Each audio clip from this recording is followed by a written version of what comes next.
What is the best way to service humanity and the world? Right here, right now, the On Air Brands Live podcast.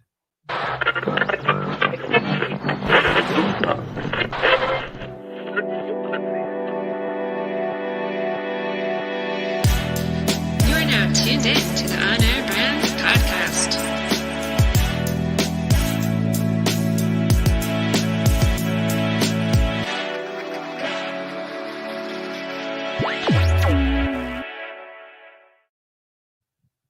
Hey, folks, and welcome back to the On Air Brands Live podcast. I'm your co-host with many hosts here. Welcome back to the show. So grateful to be here. How are you, Lisa? Good morning. The host with the most. Hostess with the most. Hostess with the mostest. What's going on, Josh Carey? Yeah, what a powerful opening, Eric. What's the best way to serve humanity? No pressure. Yeah, No pressure. you ask the light, flip party questions. So flippy, Yeah. so flippant.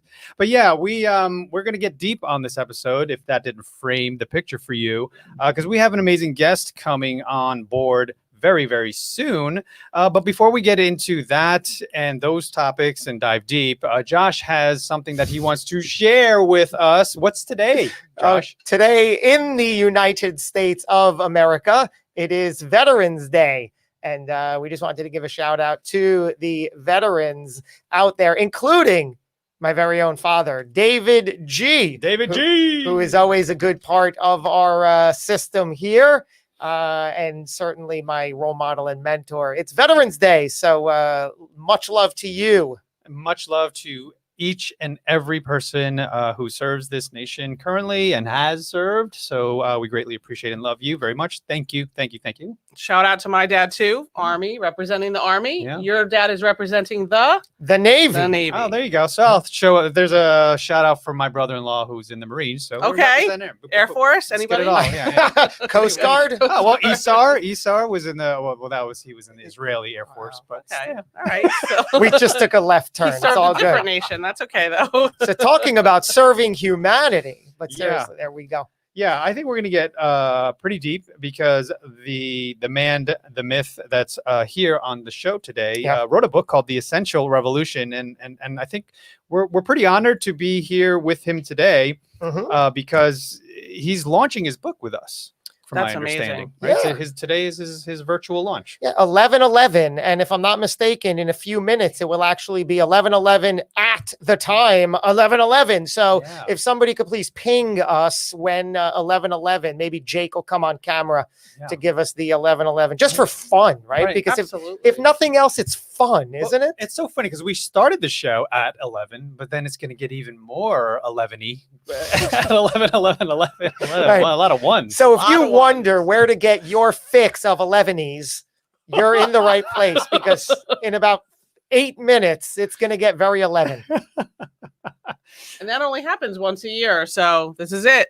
Wait, Take is- advantage. oh, wait, 11/11. well, sure. Right? You remember, what was it, 9 years ago? It was actually Yes. 2011. People got silly with that nonsense.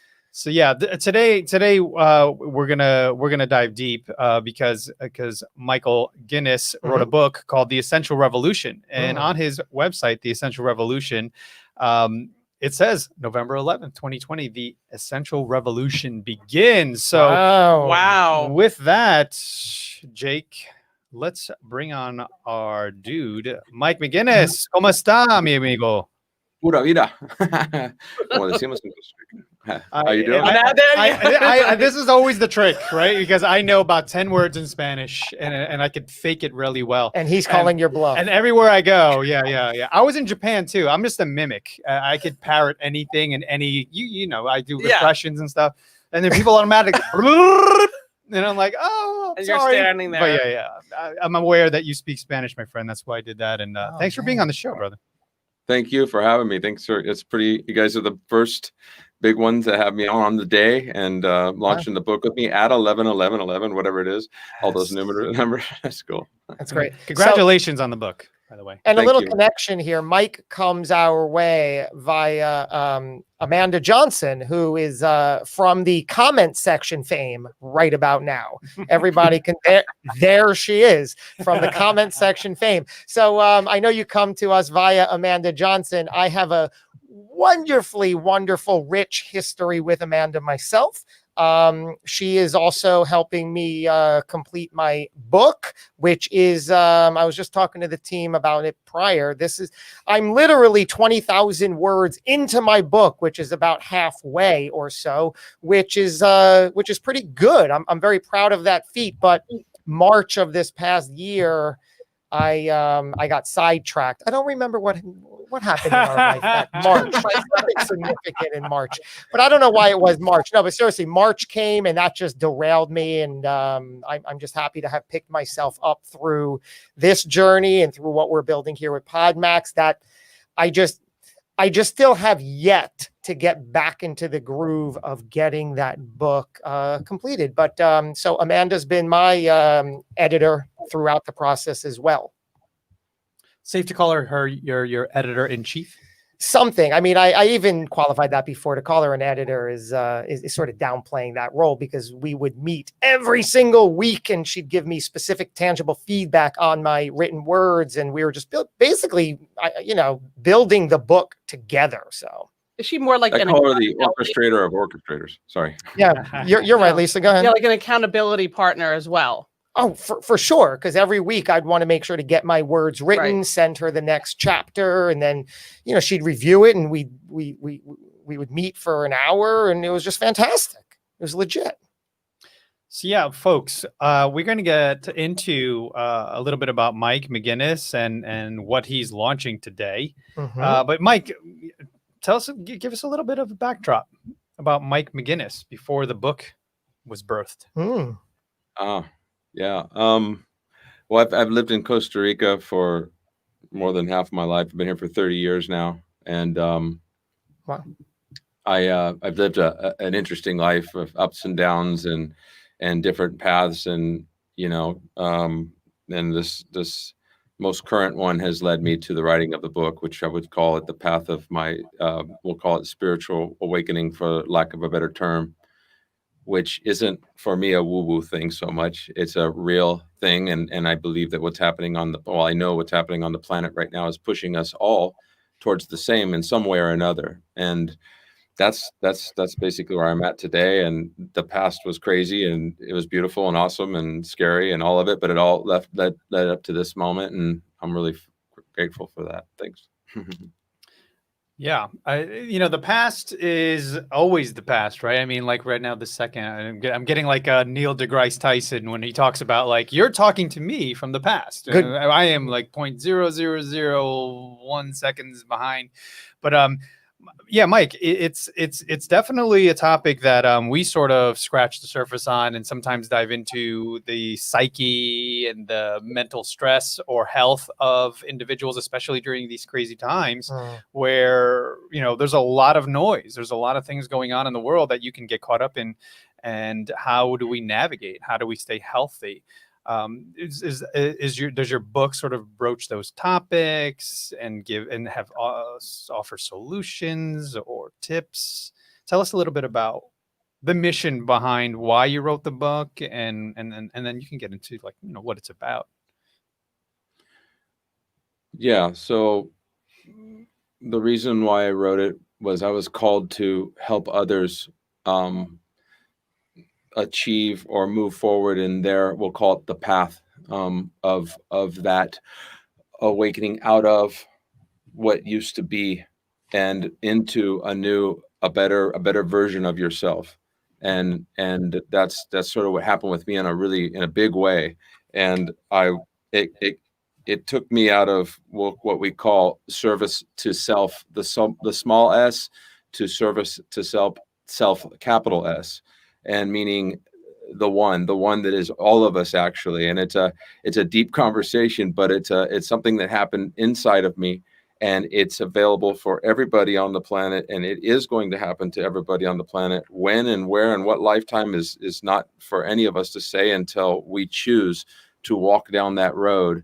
And including what's happening right now in our world, this is a big push towards that. So my book does cover the solution to getting us we'll call it out of this situation, which isn't an escape. It's going into it and through it. Because we're all being called to do this. And and we all also made the choice, as crazy as it sounds, to come here during this incredible time, as scary as it is and as crappy as it is. We actually, believe it or not, came here for this, because on the other side of it is a peace and something inside that none of us maybe have felt since we were children. And it's there and it's available and it's coming. But when, that's for us to decide. Now we're talking about I'm sorry. Jake's just giving me this sign. I think it's 11:11. 11:11. It's 11:11. So I don't know what we do. We really didn't plan for this, but acknowledge. Acknowledge. It's 11:11. Perfect. Thank you, Jake. Acknowledge and feel what it feels like to be on the other side of all this madness right now, how great it is for us to come out of this and be better than it was before. And that's what we can do right this second. Feel into that. So this awakening we're talking about, like you said, is absolutely a personal choice of the individual. Is that right?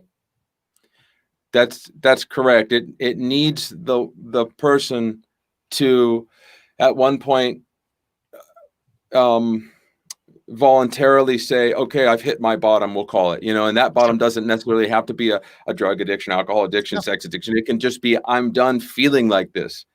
And what else is there? There must be more. There has to be more than me chasing money or chasing girls or chasing the perfect husband or just keeping busy all the time, so I don't have to be stuck in here. And we have all come here to face this in one way or another. There's no escape. So yeah, how do you find, because we've spoken about this in some senses before, and I often wonder, because I know that all of my life I've had those moments of, I see what's happening, I enough of that, and then over a short amount of time I just revert back into my old shtick, until a few years ago when that shtick changed, and twice, you heard it twice, right? In like 10 seconds shtick. No, it's 3 times. But then it really just changed until I guess it was meant to change. So what else needs to happen or be in place from when the individual does say, enough's enough, I'm done, right? Because so many times we could say, I say that all the time. Yeah. What it looked like for me. So I only speak from my own personal experience, because that's just all I got. And I never try to tell people they should or shouldn't do this. That's not my world. But I say that you, first of all, already know the answers. They're inside of you. When you come to that place of saying, I'm done with this, I want something new. The reason why people have that epiphany and something feels great and they make some changes for, it could be a day, 2 days, a month, whatever it is, and then they find themselves falling back into the old pattern, is because that's exactly what it is. It's an old pattern of what we call programming. And we live in a collective, meaning a lot of people, most of the people on the planet are in that same collective programming. So it has to come to a place where when you say I'm done, then what that work is just starting. That's when you start to go, some little crappy thought comes in and you go, wait a minute, why am I bothered by that guy that just said X or just did that, or he drove by or she did this or that? Why am I mad about my ex-wife this? Why? Start there. And if you start there and you start to what we call you clean up the caca, all the stuff that's causing these problems. What did he say? That's a universal word, Yeah, caca. it is. Go ahead. Caca's okay, right? And it's fun to say. Yeah. And that's for our 7-year-old audience. So thank you for keeping it Which, hey, clean. my daughter does watch this. Hey. I saw you on Caca. TV today. Oh, I know. Isn't it great? Yeah. All right. Go ahead, Mike. Sorry. We left off at caca. Okay. Pick up where we say. It's just looking at that and what we call diving deep into our what we call shadows. Like, what is it in me? Because one thing with the problems we have, if you ever notice something, no matter what the problem is, guess who's always there? That's right. That's right. Always. So whose problem really is it? That's right. Yeah. It's mine. Isn't that the answer? But most don't visit or go there because it's hard, right? It's hard to look in the mirror and say, that's on me, or take ownership, or, because that's peeling the layers back. That's opening a box that I might not be able to close again, right? So how do you talk to people and I know you don't live in that world of should and could and how to do, but is there advice ever given to those that are that type of person that I'm the victim here, everyone's fault but mine? Like, how do we help individuals like that to So see?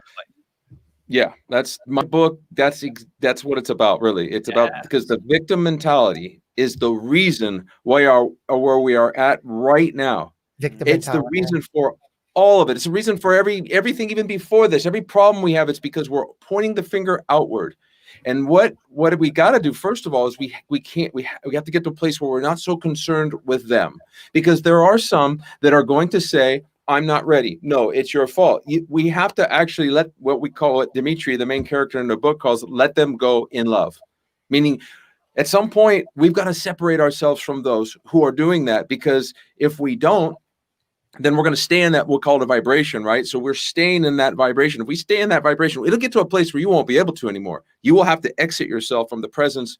Like, if you got some guy that's on crack and he's walking up the road, and he's like, hey, can I have a, yeah, you give him some coins, and he says, can I jump in the car with you? You're gonna be like, well, no, and I've got a little too far. You know what I mean? And it's like, it's the same thing. So in vibration, we need to also separate ourselves at some point, not worry about them, because not everybody's going to wake up. It might not be their journey. They might have to fall harder. It's only your perception of what's happening, what's coming in for you. That's where you need to fix, not worry so much about them. That's what and when you say that I don't say should or not, I say should if they want to follow the path of awakening. I'll say, yeah, you probably don't want to be a victim anymore. That's a should that I would say, but I don't say like a global universal should, everyone should. No, it is as it is right now, and it's perfect.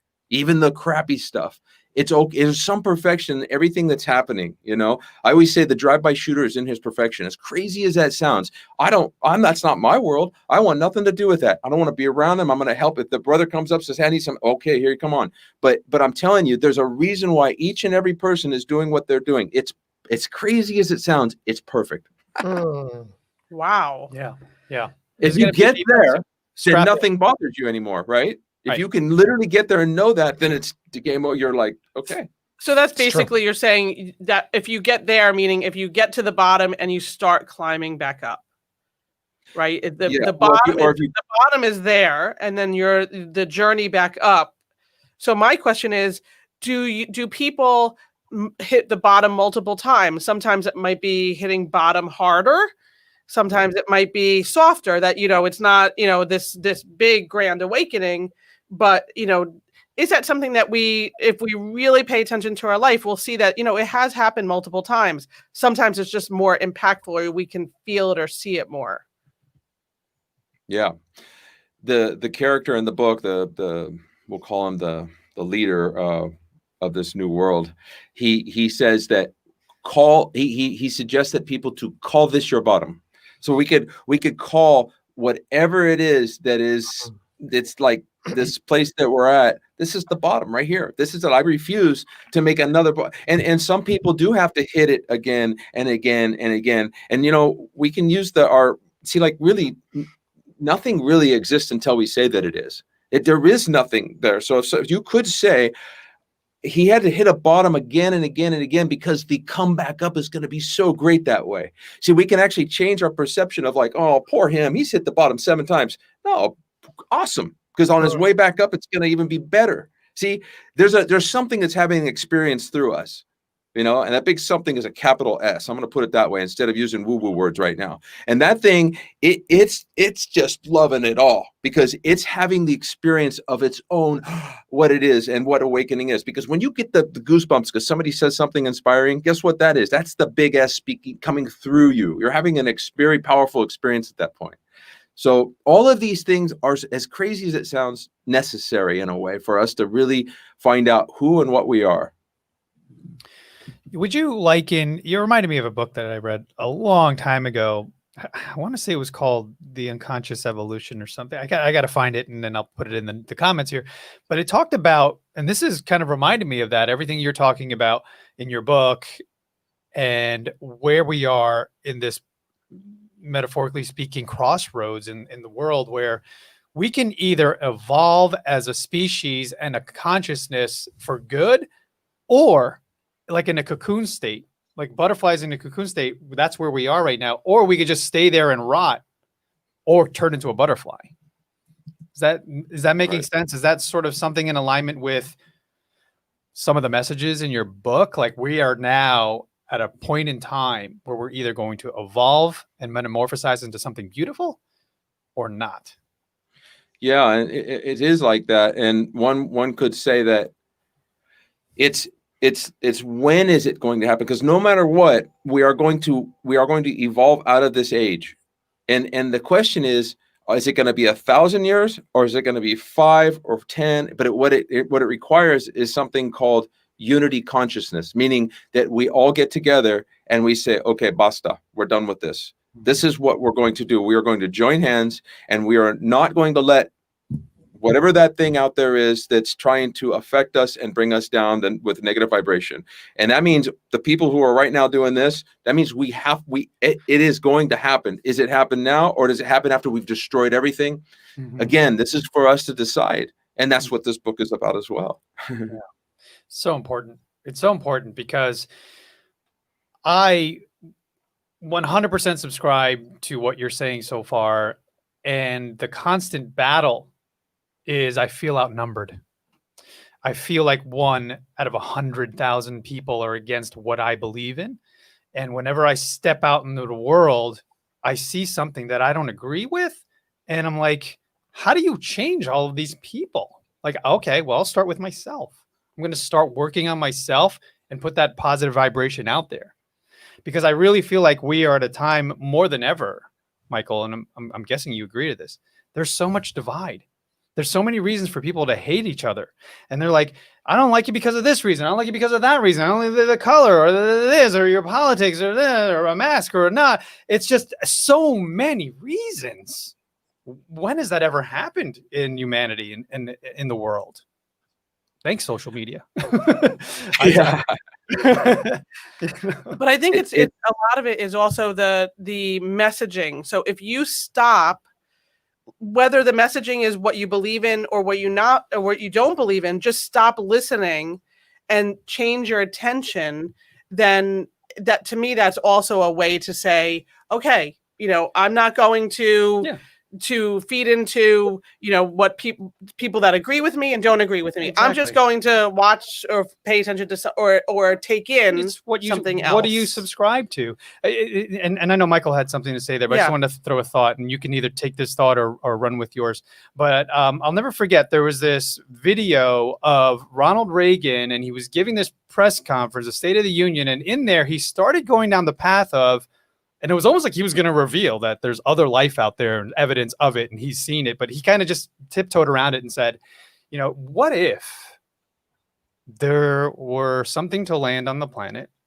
We would all realize as a human race, we're one thing. There was no black. There is no white. We all bleed red. It's exactly the same.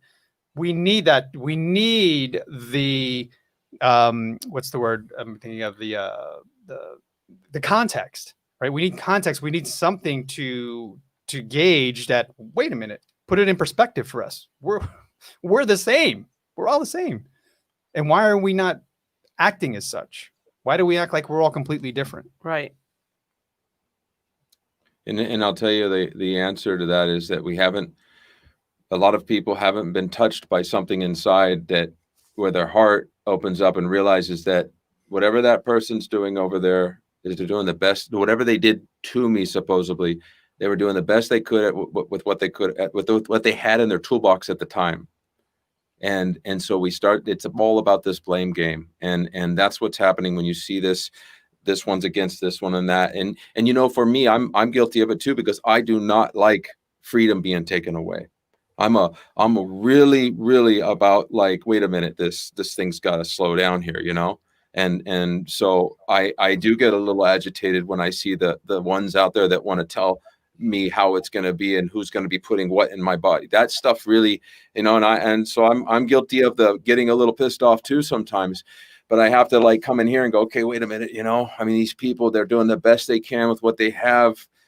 For some reason, they're asleep and they believe that these people out here who are giving us these orders and that are saying they think what's best for us, that they really believe that that's true, and they don't have anything else to go by. You know what I mean? Yeah. I want to focus on something you just said there, and then also something you said a segment prior that we just moved past, but it deserves reiteration here, is that when we are in our day-to-day world and we see something that we could deem inappropriate or disturbing or decisive or destructive, it's our job to keep that into self-perspective and say, okay, that might be right for them. I don't have to get drawn in and sucked into that emotional situation. I can acknowledge it, but I can still distance and remove myself from it, because this is their life and this is their reality right now. That's right. And that's a great point. But then they even go a little deeper than that. If the thing does eat at you, then what that means is that there's something in you that is not resolved.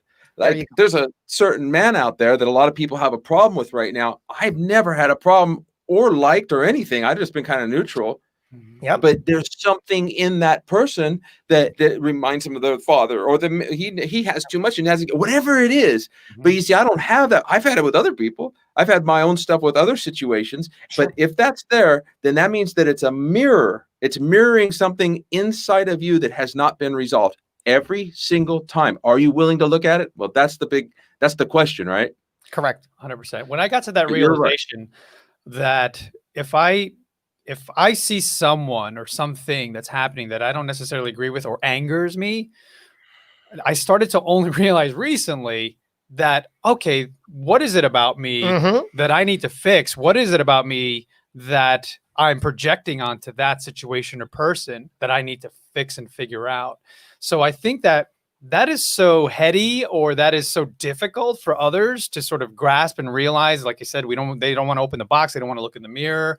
But I think also another thing that's helped me along these lines, and again, recently, is to try my best not to pass judgment on anything or anyone.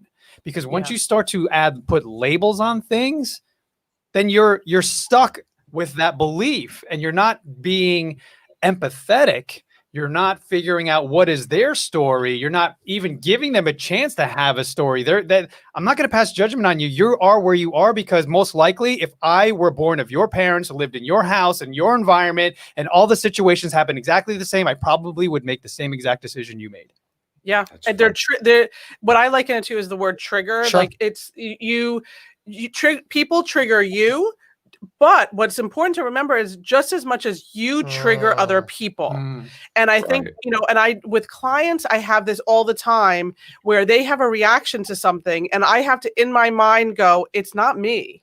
It's something I triggered, because in real estate, there can be a lot of emotion involved. I triggered something, or the situation triggered something that made them react. And then you don't pass judgment. Then you just say, hopefully they can figure out what triggered them and they can fix it. Yeah, they can be a better version of themselves by acknowledging that they were triggered. Yeah, what we're talking about, like Mike said, if you're in a situation and somebody angers you in some way, whether it was directly to you or you're watching it in observation, and you were, as Lisa said, triggered and you get angry. As Mike pointed out, that is just because it is an unresolved emotion within you. A personal story, my history, 40 plus years spent in hiding all of my potential, all of my skill and my ability in exchange for seeking approval. Didn't want to rock the boat. As I've become more and more aware of why that was taking place in the past, now in my current life, I'm able to know that I didn't want to rock the boat. I didn't want to show my true potential because I knew deep down that it might trigger something in you. It might trigger envy or jealousy or upset or concern or despair in you, make you feel insecure about your worth or what you're taking action on. So I just said, I wouldn't be able to stick up for myself if I triggered that in somebody else. So I avoided the whole thing. Now, thankfully, I'm able to see it. And all these years in the past, jealousy is a real thing. Very ugly word for a lot of us. But as we're saying, the reason that I would feel jealous is because I would know that they're doing something that I am darn capable of doing, but choosing not to. So if only I said, well, wait a minute, I should be inspired because they're showing me that it's possible. They're showing me how it's done. They're showing me the outcome, the ability. But I wouldn't take that move. So I became jealous and angry over it. If I reversed it and just said, thank you, this is great, now I'm going to do it, we'd be better off. But that's why I'm here today. And what you're talking about, and I want to touch on a couple things, but what you're talking about right there is changing your perspective. That's it. You just you are the overlord of your life. You are the one that can literally choose everything. What this means, and what we live in a world of meaning. This means this, and this means that, right? And we were shown that certain things mean this when we were 9, and whatever. And so we get into this pattern of meaning, and what we don't understand sometimes is that we can actually change that, and that's what you did and do, and that is the key to a huge part of this thing called awakening, is when we can actually go, oh, wait a minute, I can choose to see this another way. And as Eric was talking about, when you feel into what somebody else is going through, and realizing that, wow, if the same circumstance would have happened, that's called compassion. So compassion and perception, that's like two really big words in the work that we do. Is this? I don't know a lot about it, but what I'm hearing, it sounds like emotional intelligence, which I know is a big corporate word and a big, just overall kind of, perspective, self-help, that type thing. Having emotional intelligence, that you are paying attention to not just what's happening and kind of going through your everyday, but really taking in why it's happening. Why, like I said, why people are responding to you a certain way, or in turn, why you are responding. I don't know if that kind of relates also to what you're writing about in the book, to having that emotional intelligence to try, like you said, to hit bottom and then come back up. Yeah, I've never heard that term. I've been living in the jungle for 30 years, so there's a lot of stuff I haven't heard, the corporate stuff. You don't know shtick either? Have you heard shtick, or is that a Jersey thing? Well, he's still getting used to caca. I know caca. Very common in Costa Rica. Yeah, but it's the same kind of thing, it sounds like. Yeah. I want to talk about what you've been doing in Costa Rica for 30 years. Where'd you come from? The USA? Yeah, I came from California when I was 23. I came down here. Was it like, hey guys, I'm going for a 2-week break, and you never left? Or what was you couldn't have said, I'm going for 30 years of my life. Wow. What did you say? I had, I just done this kind of motivational course thing, and I realized that, wow, I'm stuck here. I had this dream of going to this, I'm a surfer, and I'm like, I want to go to Costa Rica, and I don't think I would ever done it if I hadn't done that. But I went, and I did stay, and I did not come back. I lied at the time to my work, and I worked for an auto glass company, and I said, hey, there's a big storm here. And what I was really doing was, I guess there was no internet, right? They couldn't verify. There was no internet. It was all by fax. Weather map. It's clear. I faxed them my resignation on his beat. Yeah. I stayed. I didn't go back, and I've been back since a few times, but it's crazy, So yeah, I got into surfing, I was way into that, and then ended up opening a restaurant and another one, and some little cabins on the beach, and then worked for some real estate stuff while here as well for a while. Yeah. Okay. So that's how you've made some income through the years. Yeah. I did pretty good with all that, and and now I'm doing this, and I believe that this will also be successful. It seems like, for me, I realize now that when you do something that you really, really love, then no matter what happens, and especially if you're helping people, that's the main thing. Like in real estate, I got to this place where, the old school was like, you gotta push to sell and do this. I was kind of like my father and his father came out, and then I learned that no, this is about being like the confidant of that person that's looking for something. And even if it means that you're going to hand them over to another real estate agent and they don't buy from you, that's okay, because you just care about them. You know, and when I learned that, I was young when I learned that, and it really changed things. And it really, when this whole awakening thing happened, then I kind of moved it right into like, you know what, it's all about just helping. And then all the stuff that you want of life, it's going to happen anyways if you do that, you know? Yeah.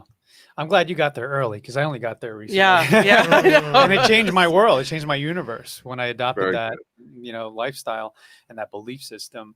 But truly, yeah. I mean, good for you, because, you know, the state of California, I think it's pretty vacant right now. You know? So you left before it became trendy. So that's good. So you're launching the book today, and again, congratulations, and we're honored to be here during your launch. What are the steps? What is the ultimate goal that you envision? Like, right, pie in the sky for the book. Yeah. Us standing on the other side of this thing on an awakened planet, and all this stuff being healed, this real mess that we're in right now, on the other side going, whoa, that was something, and everything different. Like, boom, like that's me. That's all I'm about, you know? And people think that's crazy, but you know what? If one person doesn't know that for sure it's possible or that it's going to happen, then we'd be in a lot of trouble. So I'll carry that torch for the moment. I know there's a lot of others out there that, and after they read this book, I promise you, they'll feel the same way. Anybody can get through this book, and it's all easy to get through. It's just fun read.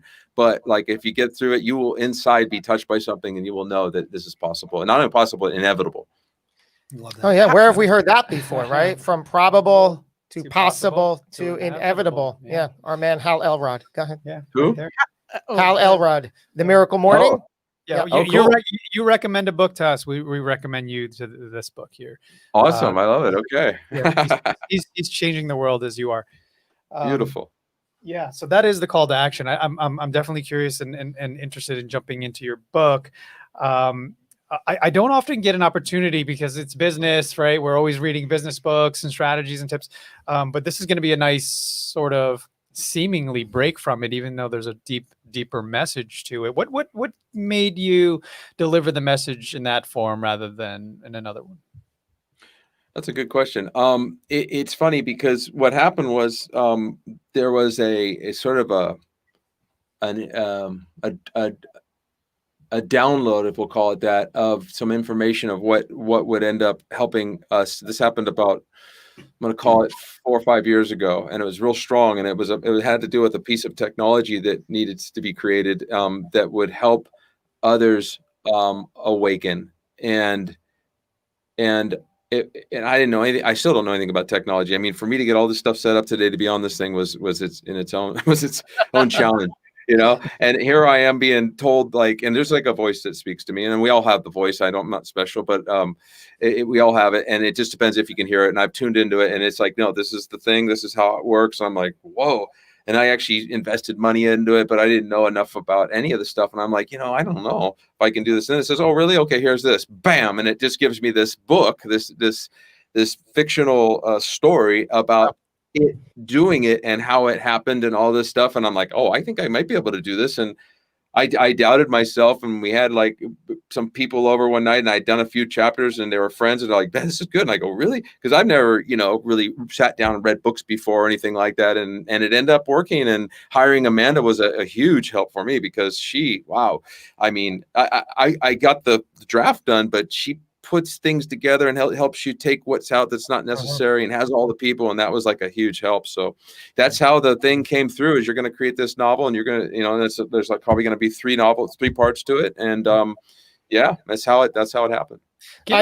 Go ahead. I know that in the comments here, we're acknowledging a very deep conversation, powerful stuff here. I want to just inch down that for a moment more.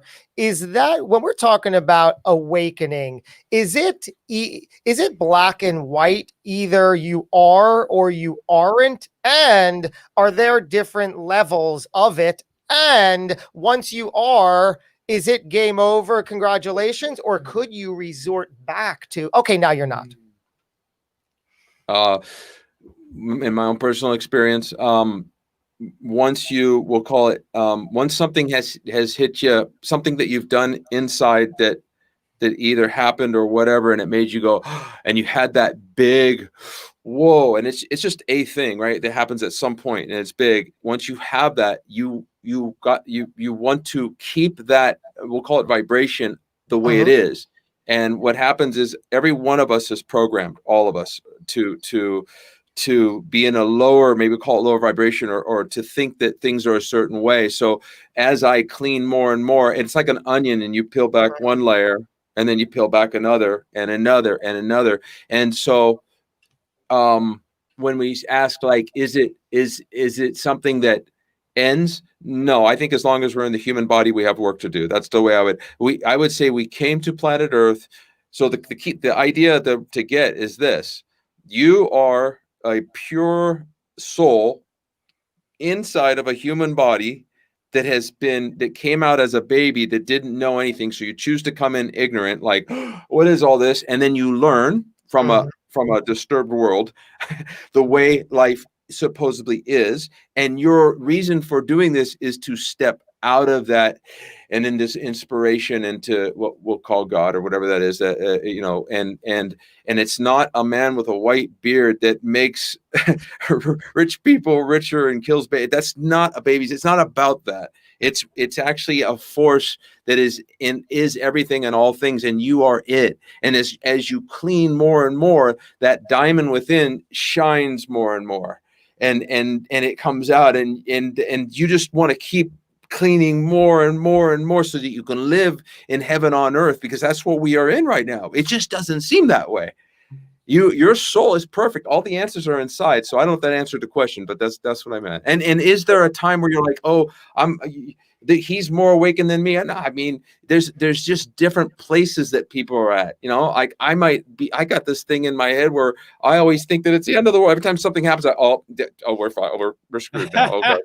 I mean, that's how can you think that like that, Mike, the way you write and things you do? Well, hey, it's still something I'm working on. Oh, yeah. So levels, no, I don't know. I mean, you could, look at it however you want. Yeah, thank you.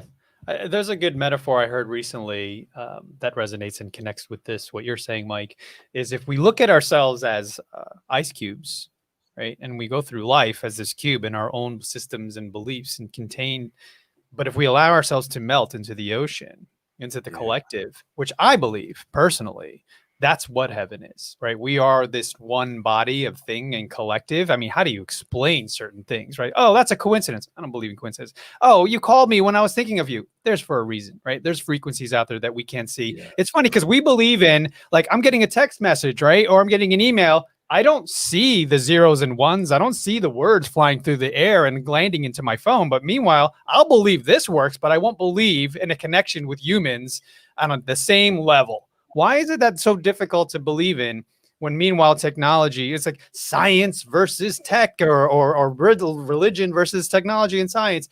But anyway, going back to the ice cube metaphor, I feel like that is sort of a good way to sort of frame it. Everyone's walking around in these little containers, these little cubes, and all you have to do is allow yourself to melt into this collective mindset, right? So that we can all sort of get along and know that you hurt yourself, you hurt that one, you hurt that one, you're hurting yourself, right? You serve others, it's just going to continue to ripple, right? You're going to do positive stuff as you just give and give. It's really got it, Eric.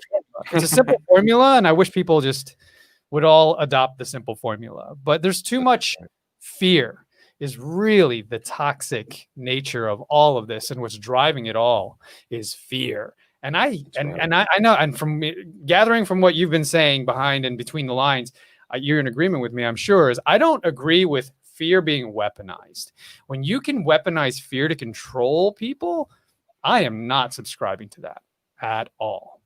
And that's where we need to get away from. People need to stop fearing and walking around on eggshells, and trust in our bodies are designed. We're powerful, right? I hurt my leg, right? A big scratch. It was bleeding. I look at it a week later, it's healing itself. Wow. That's magic. We are designed we wouldn't have been here for hundreds and hundreds and hundreds of years if we couldn't heal ourselves. That's right. Just trust in the process of the body.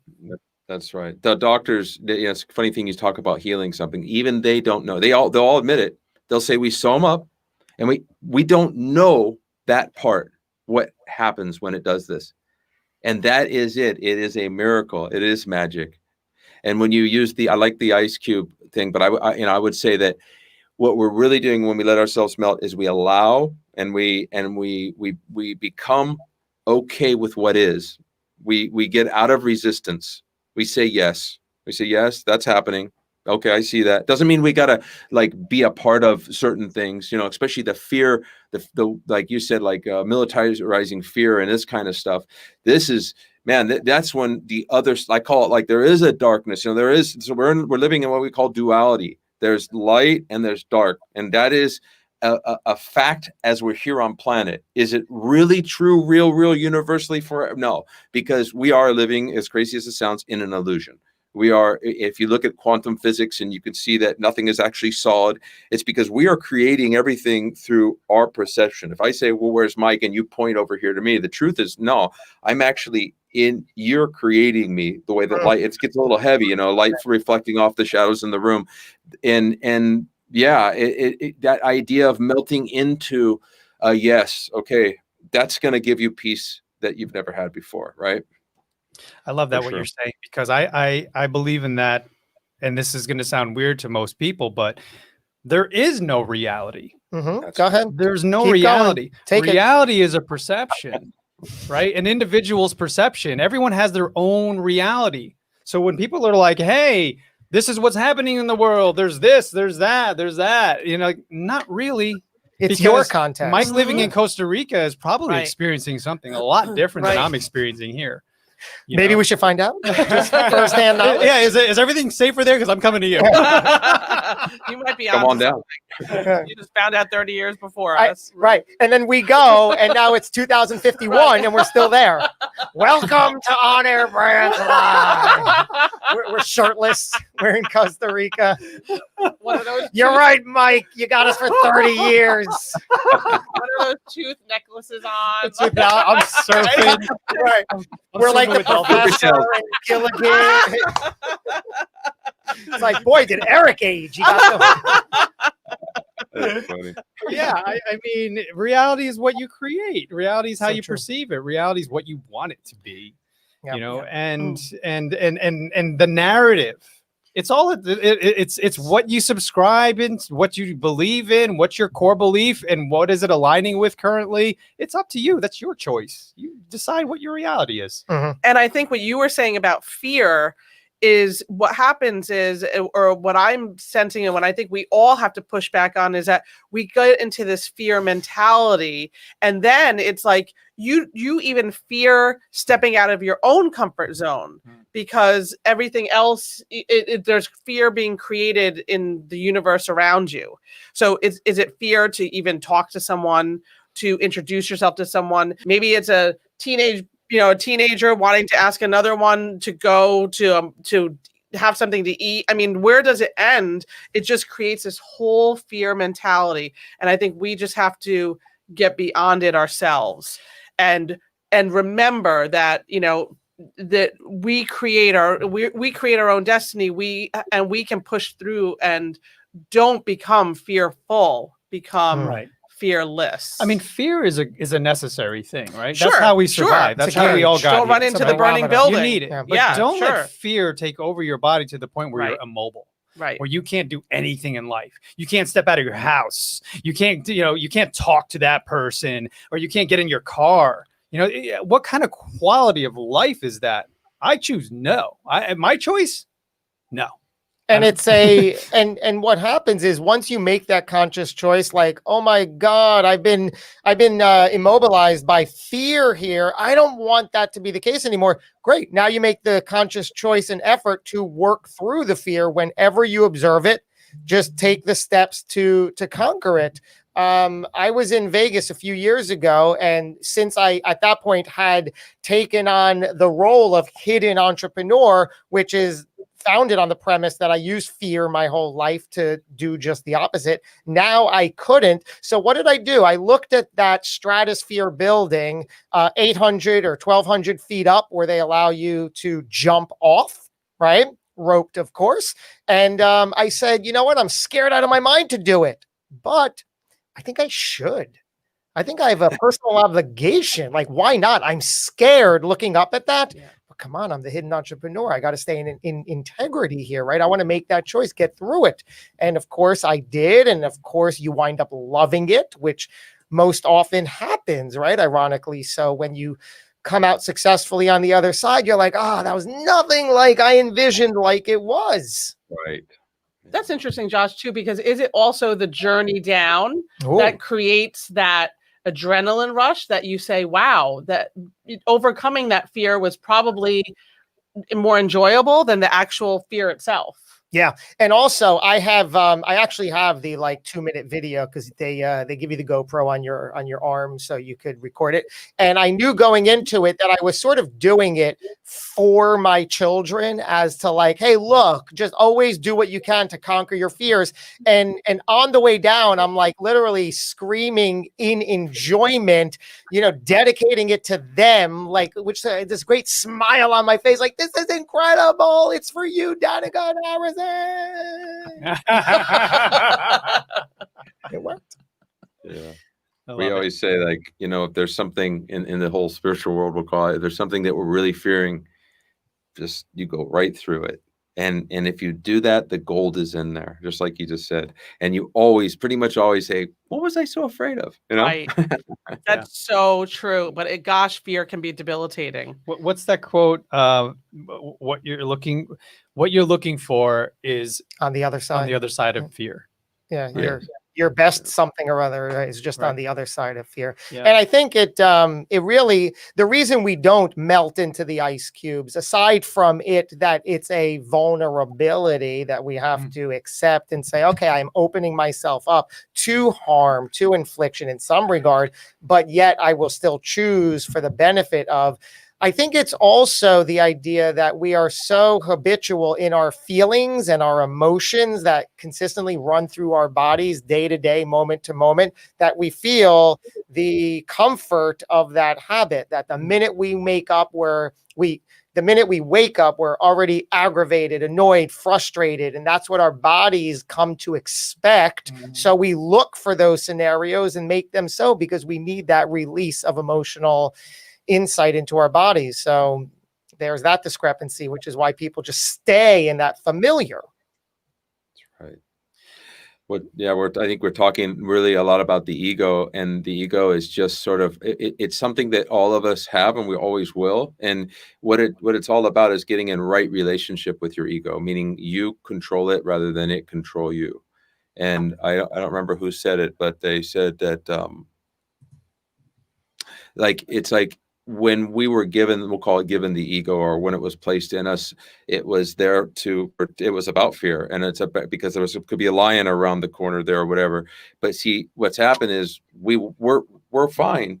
The lions are gone. And we're not, those dangers are gone. And what's happened is we're left with this ego that has become unhealthy with the collective speaking of the world that we've all joined in on. And that's how we sit here today. And it's really important, I think, for people to ask themselves when they have a thought or when they're going to do something, is this coming from, there's two places it can come from. It can come from love, or it can come from fear.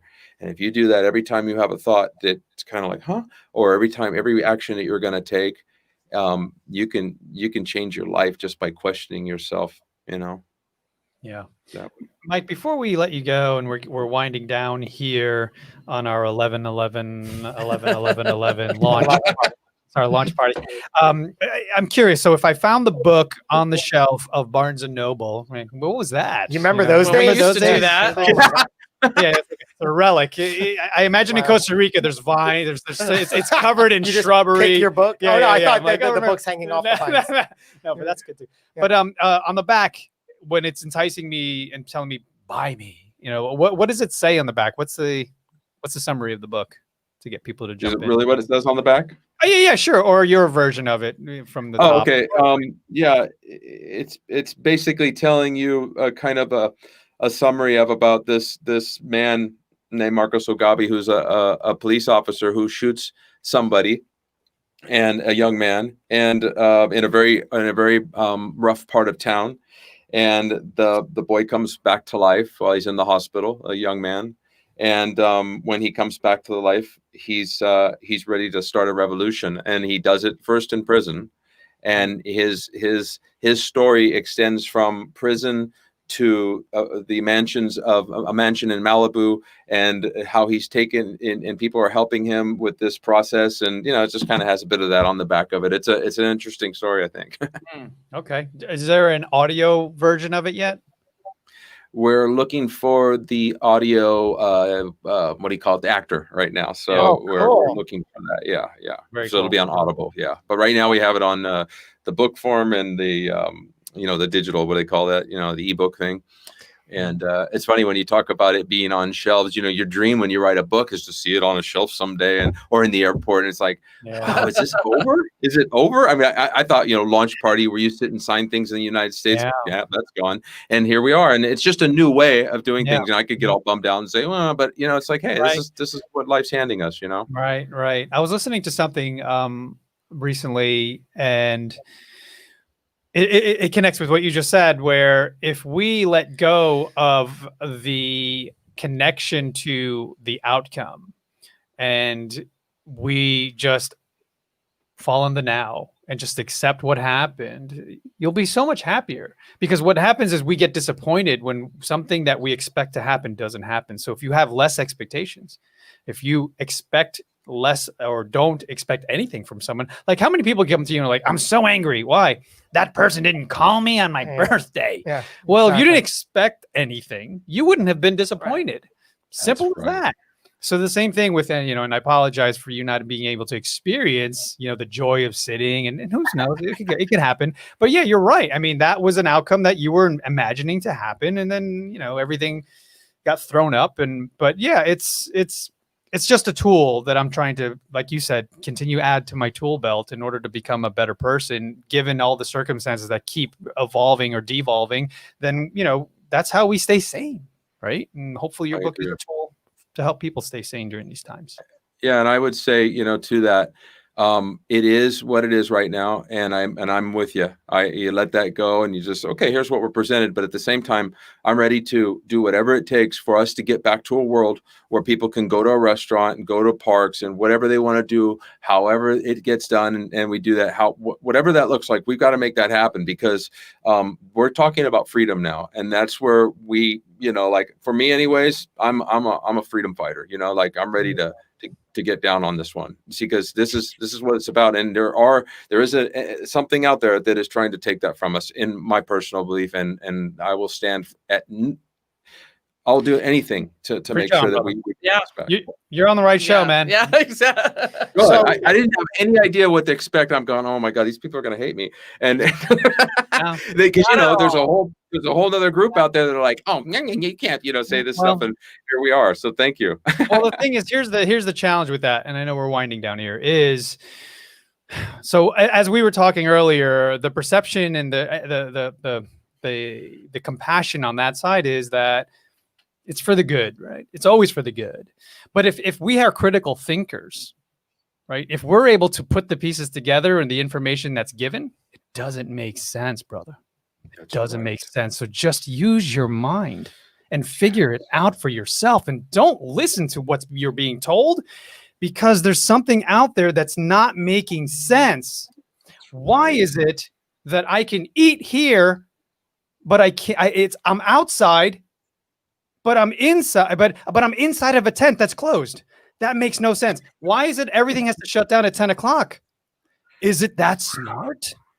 Wow, this thing knows what time it is. These things don't make sense. So people, use your mind. We are intelligent human beings that can think for ourselves. Put the pieces together. Do they fit? If they don't, then ask the question. Why am I being told to do something if it doesn't make sense? Mike loves that. Doesn't make I sense. only want to be on shows like this. Good luck. Good luck. Because if somebody says the opposite, it's gonna be a. I'm with you, man. Because I only it's want to like be on shows like this. I am a critical thinker, and I'm hoping if you're listening to the show and you take offense to that, think about being a critical thinker and about what you're given, because it doesn't necessarily have to all be true. If it doesn't make sense in your heart, if it doesn't feel right, it's not right. It's not right. Hallelujah. So, Mike, where could people, I know that in the chat, your team and Amanda have been given the links. Great to see you guys active in the comments here. Where would you like to verbally send people next? Amazon. Okay. If you're talking about getting the book, if we're talking about for themselves, just to look in the mirror, and like just what Eric just said. If it doesn't make sense, go, wait a minute. Let me just slow it down for a second. Let's just slow this down. What's going on here? Read this book and you'll find out why it's happening. Congratulations, Mike. Thank you so much. Guys, thank you so much. Wow. Greatest time of my life. Thank you. Stick around. We're going to chat a little bit after the show. Thank you so much. Subscribe, like, share this with anyone that you think is going to benefit. And like always, I hope and we hope that we added some value in your life today. See you next week, folks.